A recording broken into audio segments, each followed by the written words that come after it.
The following chapters will present surgery of colon cancer, and I will talk about the history, because it is important to know it, about mesocolic excision based on embryology and anatomy, the rationales for this concept, the surgical steps to achieve optimal plane reservation and lymph node retrieval. I will talk about the treatment of emergencies and finally present the results.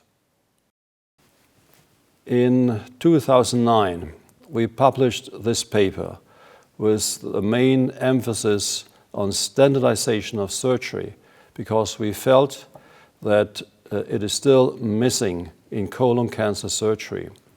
We used and introduced the term complete mesocolic excision because we felt that it reflects very well the two important aspects, which are preservation of the plane and secondly, the adequate dissection of the lymph nodes with a central tie of the arteries.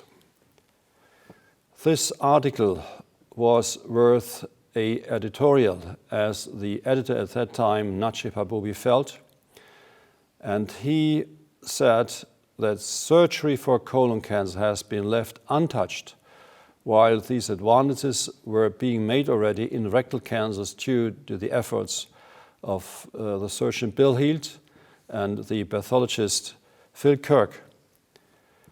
And he said that this may be a new paradigm. And he mentioned these three persons who he felt have contributed relevantly to this new paradigm.